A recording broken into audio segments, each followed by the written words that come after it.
Hi everyone, and we are here to talk about our topic, which is anxiety attack.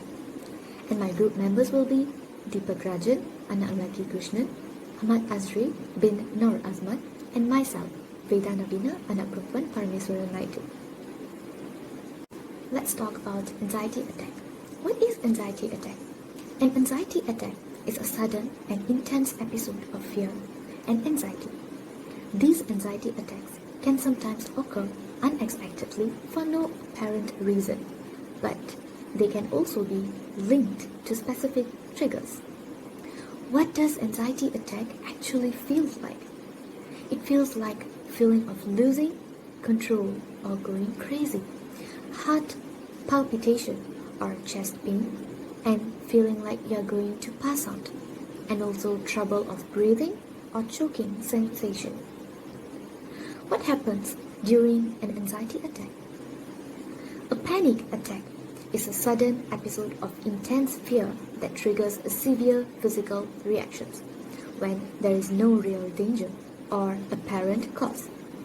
Panic attacks can be very frightening. When panic attacks occur, you might think you are losing control, having a heart attack, or even dying.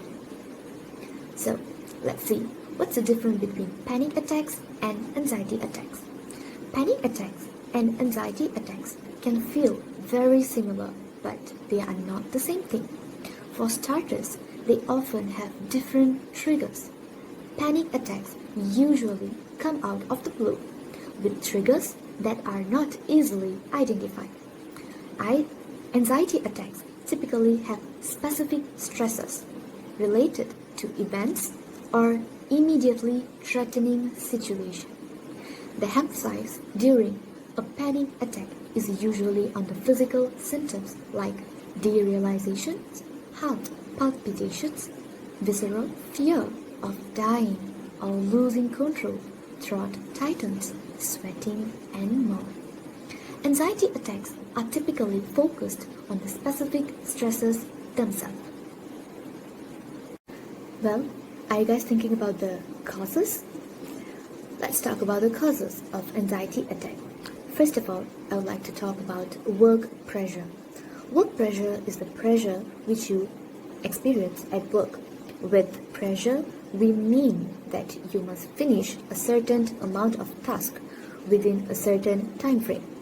Work pressure, thus, is when you experience pressure because you have to properly finish a certain amount of task by a specific time. There is a difference between pressure and stress. Pressure can be positive and a motivating factor and is often essential in a job. It can help us achieve our goals and perform better. Stress occurs when this pressure becomes excessive. Secondly, let's talk about financial pressure. Financial pressure arises from any situation where money worries are causing stress. It may relate to debts you are facing now or financial concerns you have about the future. It could be about actual or feared changes in work or personal circumstances that affect your income. Now, let's talk about the famous cause of anxiety attack, which is family or relationship problems. Family and relationship problems can occur between partners, spouses, parents, children, siblings, friends, and other important people in your life. Signs of family and relationship problems include frequent arguing, disagreements, breakdown in communication, angry outbursts, avoidance, and physical conflict. Some common challenges families face in addition to managing chronic pain include things like moving house, separation or divorce, parenting issues. Not only that, pressure at work or school, unemployment, and financial problems could be one of the causes too. Furthermore, illness or disability of a family member, death of a family member is also playing a vital role in this matter. Drug, alcohol, gambling addiction by any family members can also be one of the causes. Now, let's talk about divorce, separation, or bereavement. Separation anxiety can manifest in children of divorce. Many children feel like they are losing a parent during a divorce. Physical symptoms can arise due to the stress from separation anxiety. There is 3 phases of separation, which are protest, despair, and detachment. The protest phase begins immediately upon separation and lasts up to weeks to end. It is indicated by outward signs of distress such as crying, tantrum, behavior, and searching for the return of the parent. How long should you expect this separation anxiety to last? It is usually peaks between 10 and 18 months and then fades during the last half of the second year. In some ways, this phase of your child's emotional development will be especially tender for both of you, while in others, it will be painful. As the next causes, we are going to talk about concerns about parenthood or being a caregiver. Parents are concerned about the environment, healthcare costs, and their child's ability to develop positive relationships. Male parents tend to have a higher level of concern about children's access to quality education, health care costs, and the ability of their children to develop positive friendships. Parents want their kids to stay out of problem, do well in school, and go on to do awesome things as adults. Much of a child's development comes down to the parents. Having both parents in the same household in a loving relationship leads to success in a child's adult life. Every family has issues. As we age, we soon realize that there is no perfectly happy ending. Every family has flaws, just as every person has flaws. Even that picture-perfect family down the street has also problems. Let's talk about genetic factors. Most researchers conclude that anxiety is genetic but can also be influenced by environmental factors. In other words, it's possible to have anxiety without running in your family. There is a lot about the link between genes and anxiety disorders that we don't understand, but more research is needed. Research has indicated that anxiety disorders have a heritability rate of 26% for lifetime occurrence. This heritability rate means that 26% of the variability in whether or not people develop anxiety is caused by genetics. So, about 1/4 of your risk for developing anxiety is genetic. Do you know changing life situations such as moving house or changing jobs can also give anxiety attack? Moving brings up a veritable smorgasbord of emotions. Our homes are attached to our well-being, and physically tearing ourselves away from them may cause feelings of sadness, regret, frustration, and also anger. Getting used to the brand new house where things feel, sound, and look different can also be very difficult. It is important to realize that it is perfectly normal to feel anxious. Things are going to be different, and it is natural to feel nervous about the changes. You may even feel yourself second-guessing your decision to leave your previous job. But don't react quickly. Next, reduced mobility or physical function can also be a cause of anxiety attack. A person with reduced mobility, which is TRM, is understood to mean any person whose mobility is reduced due to a physical incapacity. An intellectual deficiency, age, illness, or any other causes of disability when using transport, and whose situation needs. Mobility is related to changes in a person's body as they age as well. Loss in muscle strength and mass, less mobile and stiffer joints, as well as gait change affects a person's balance and may significantly compromise their mobility. Mobility is crucial to the maintenance of independent living among seniors. Physical function is the ability to perform both basic and instrumental activities of daily living, and the ability of older adults to reside in the community depends to a large extent. Now, when we are not having a good physical function, we might have anxiety attack. So, when we are not being able to move or control our life by ourselves, we tend. So now let's look at the symptoms for people who have anxiety disorder. There are physical or external signs or symptoms as well as internal ones. So let's take a look at it. So the first one that we are going to address is that people who have this disorder is going to have a difficulty in controlling their worry. Who have this disorder tend to over-worry and overthink about things.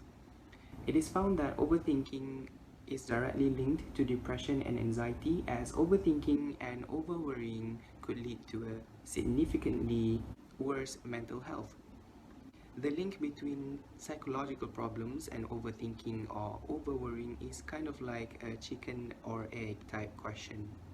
It brings the people who tend to overthink or over-worry in a negative feedback loop, where people who overthink can have a decline in their mental health, and people who have mental health problems tend to overthink more.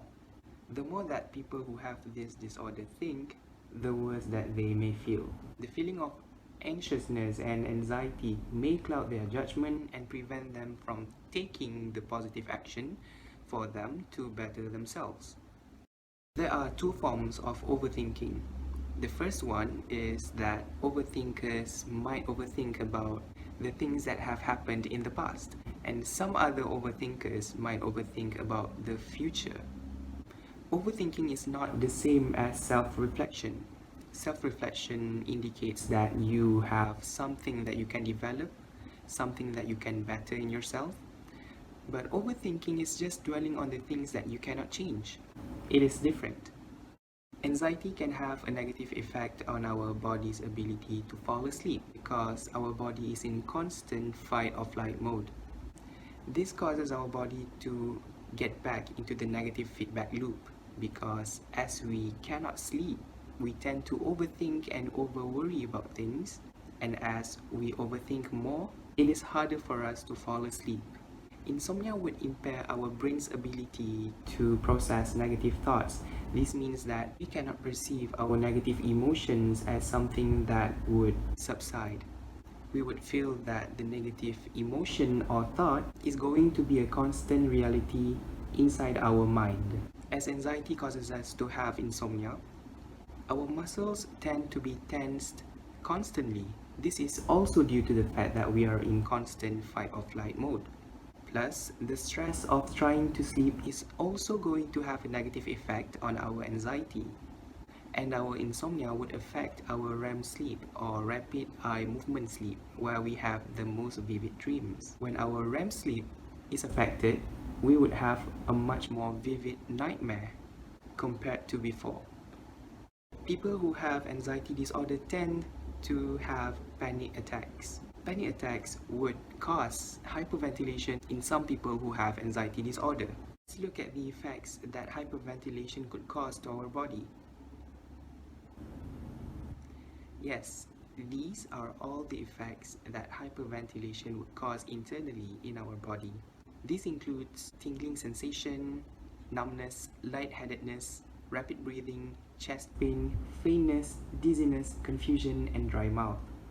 All of these symptoms occur as there are imbalances in the gases within our body. When we breathe rapidly, carbon dioxide levels decrease in our blood, and this causes and leads to the imbalance between the gases inside our body. At the exact moment where some people have anxiety or panic attacks, the symptom that might occur is sweating and trembling. Fun fact, our sympathetic central nervous system is activated when our body goes into the fight or flight mode.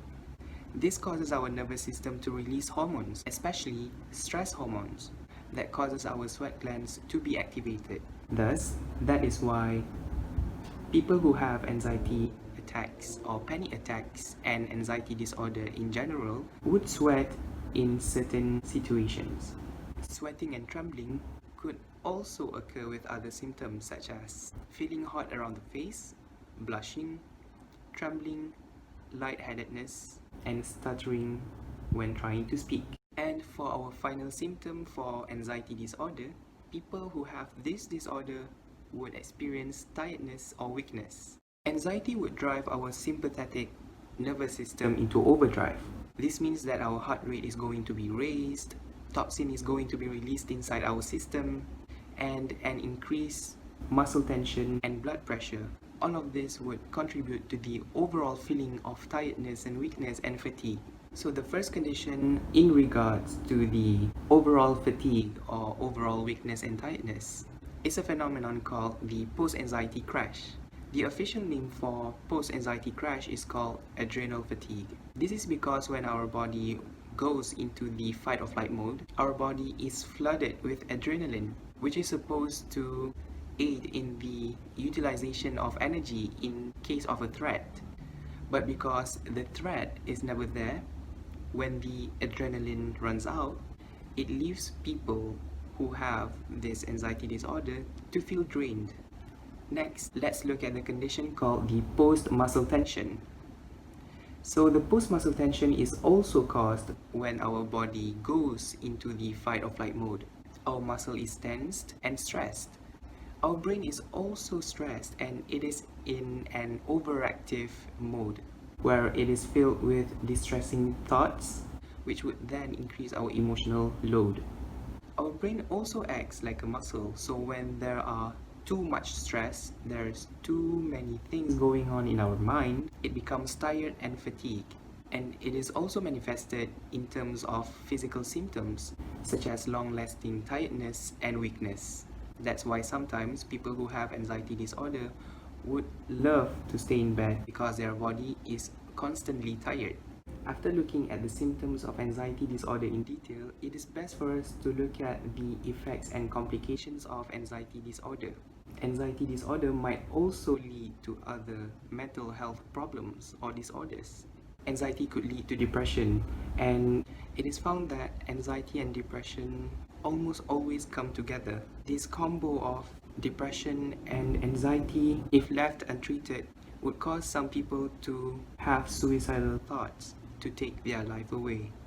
It is best for people who have mental health problems to consult a doctor or a medical practitioner for therapy and medication. Next, severe anxiety disorder in some people might cause them to go into social isolation. Social isolation is also a negative feedback loop. When people who already have anxiety disorder goes into social isolation where they avoid other people or they avoid situations that might trigger their disorder, this could lead to more loneliness, and the tendency to avoid triggers could cause them to be affected in their daily life, such as in work or at school. It is also found that social isolation that leads to severe loneliness could cause an accelerated cognitive decline, in which many other mental health problems could also occur when left untreated. All of these factors that I have mentioned would cause the overall lifespan of the person to be decreased significantly. Next, the third complication or effect of anxiety disorder internally on some people is that it would threaten or weaken their immune system. A constant state of anxiety would trigger or activate the fight or flight mode in people who have anxiety disorder. This causes our body to be in a stress response mode, where there is a release of chemical and hormones like adrenaline into our bloodstream. So, if people who have anxiety disorder remains anxious or stressed in a long period of time, the body is unable to know when it should return to normal functioning because there is no signal for the body to return to normal. This could significantly weaken the immune system, in which people with this disorder would be more vulnerable to illnesses, and regular vaccines may not work as well or as effectively in people with this disorder. And lastly, anxiety disorder could also alter the central nervous system of an individual. This is due to the fact that the brain is always and constantly releasing stress hormones on a regular basis. This could also lead to an increased frequency of headache, dizziness, and also depression. As I have mentioned earlier, in a constant state of fight or flight mode, the body is going to continuously flood the bloodstream with chemicals and hormones like adrenaline and cortisol. This is proven to be harmful to our physical health as the body is not in a normal state. And this could also lead to other external or physical manifestation of what is internally occurring inside our body, such as weight gain because of the hormone cortisol. Hello everyone, I'm gonna talk about how to deal with anxiety. You just learned what is anxiety, what are the causes, symptoms, and effects. Let's talk about how to deal with anxiety. Tip number 1. Understand that anxiety is not your fault. Why are we collectively dealing with so much of anxiety? Why? Understanding the roots of your anxiety is essential, and also realizing that it is not your fault is the first step moving away from its crippling effects on your life. Quite simply, you are programmed to survive, and you, like us all, have a negative bias that keeps us alive and protects us from the danger. This negative bias is therefore strong, and for a good reason. It is a fundamental part of our life and must be maintained. So, if we are confronted with a threat or trauma, we have a strong resource of this energy to help us cope in times of genuine need. You might have learned about this in your biology lessons. It's called a state of fight or flight situation. So think of this as a similar to having savings in the bank which can be used in the case of an emergency. However, this out-of-date system is constantly being triggered due to the pressures of modern life. Cortisol, the stress hormone, is persistently triggered and released, leaving many of us living in a constant state of fight or flight. This has developed into a pattern of automatic response. Thus, we have developed the habit of anxiety. Okay, let's talk about the second tip. Understand your subconscious power. Okay, guys, listen to this part carefully. Your subconscious mind is very open and suggestible that you have a lot more control over it than you imagine. In fact, you have a complete authority over soothing your anxiety and focusing on being calm and confident. Due to the highly impressionable nature of your subconscious, it is important to learn to how to communicate with it. If you think your subconscious mind is like a small child, and then your conscious mind is the parent, everything that you say conditions a response of either fear or love, depending on your thoughts. Wouldn't you choose to be kinder and calmer to the child? So becoming more positive is not about changing who you are. It's about accessing a part of you that is already there. It is about tapping into your higher self, best self, or executive self, the part of you that is free and lives the moment to moment. It's all about living in the moment. This is the power of programming your subconscious to focus on love rather than fear, which what drives anxiety. So guys, trust in the subconscious power and think about what you love, what is going to happen in this moment rather than thinking about what's going to happen in the future. Okay, the next tip will be discover a positive self-concept. The way you speak about your life in your own mind and out loud to others is essentially a way of creating your own story, both to yourself and to other people. The words that you use to describe yourself, your family, where you live, and the work that you do are very important. These words form the framework of how you feel about yourself and the life that you have created. How you describe yourself, how you describe your family, your home, and your work. This is the story you tell yourself and has a huge impact in your daily life. You are telling the story to yourself. So, make it a good one.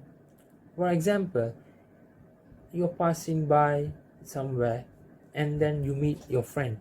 Okay, if he asks you how you are doing, just give him a good reply. Don't tell that you are having a bad day, or even to yourself, never tell that you are weak.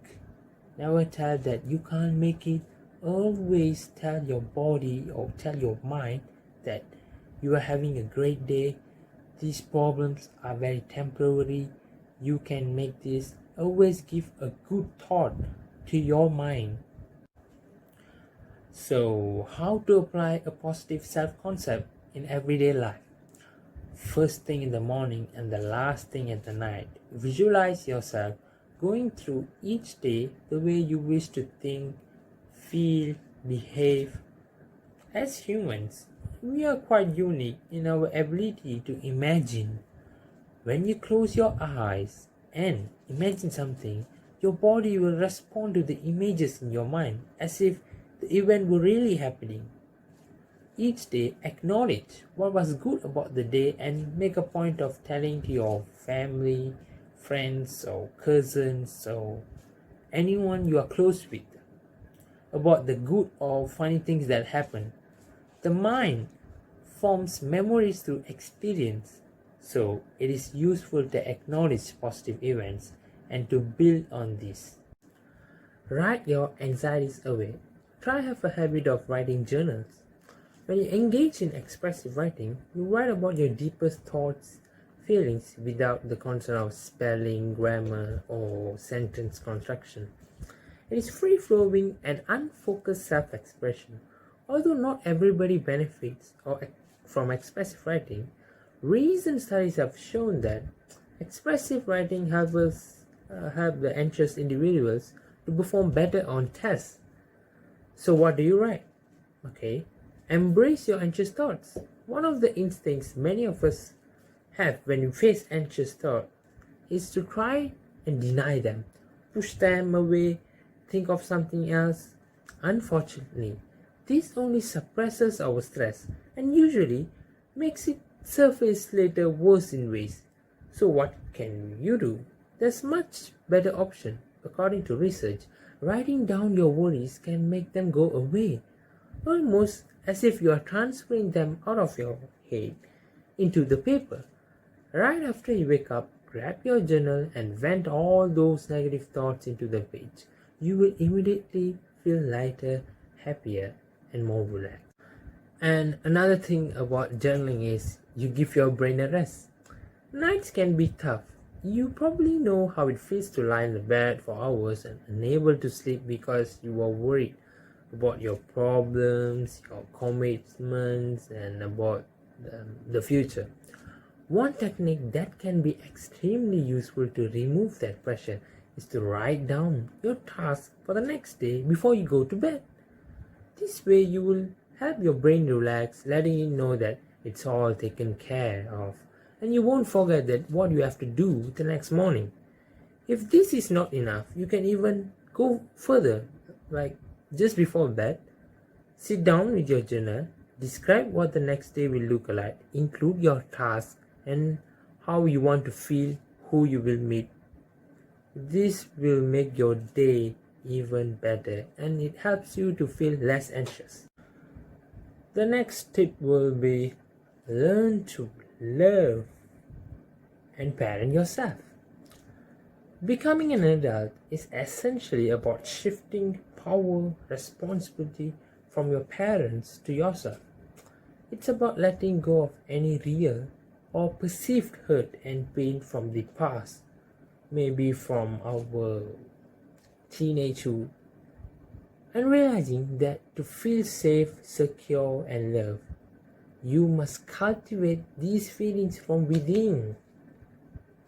The full realization that you are responsible for yourself is a fundamental step for mental well-being.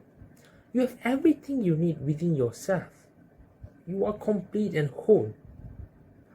Feeling you are worthy of care and love and providing that for yourself is liberation. The most important relationship that you will ever have one is the one you have with yourself. Stop the habit of negative thinking, everyone. Just stop it. Negative thinking is a habit, and habits must be broken when dealing with anxiety. Negative self-talk, the inner critic, is often a habit of which we are not even aware. By watching your thoughts, you can begin to learn about how your mind operates and the effects of your thoughts have your feelings and ultimately how you behave.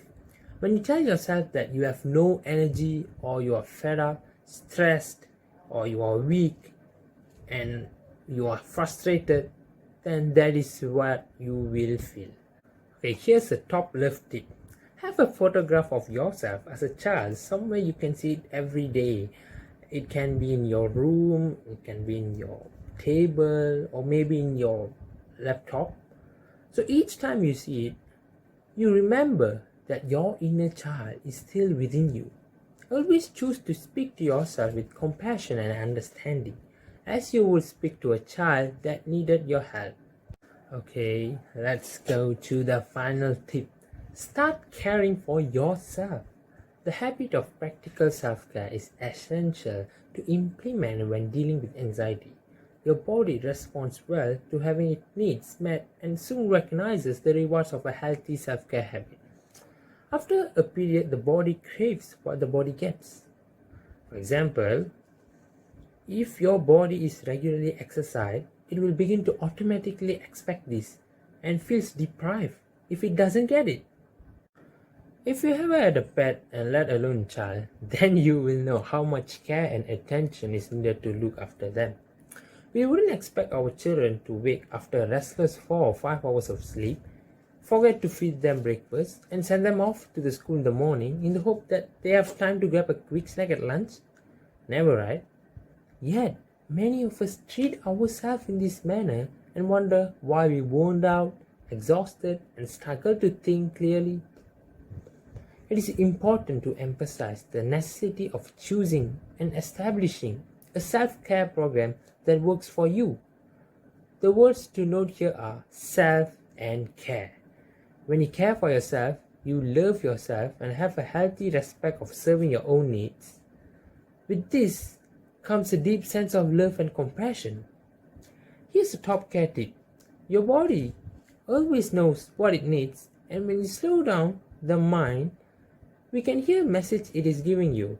Listen actively to the signals from your body each day and develop an open relationship between your body and mind, so both may flourish. Listen to your body. If it asks for a break, just give a break. Do something that your body enjoys. Take a deep breath whenever you can, because there's nothing more valuable than your body in this world. So take care of it. Alright, that's the end of our live stream about anxiety attack. Hope everyone watches from the very beginning gained loads of information about anxiety. We hope we cleared all the doubts about anxiety. all the best having an anxious-free life starting from today. Life is all about improving and never give up in any situation. I would like to thank everyone who watched this stream today on behalf of our team.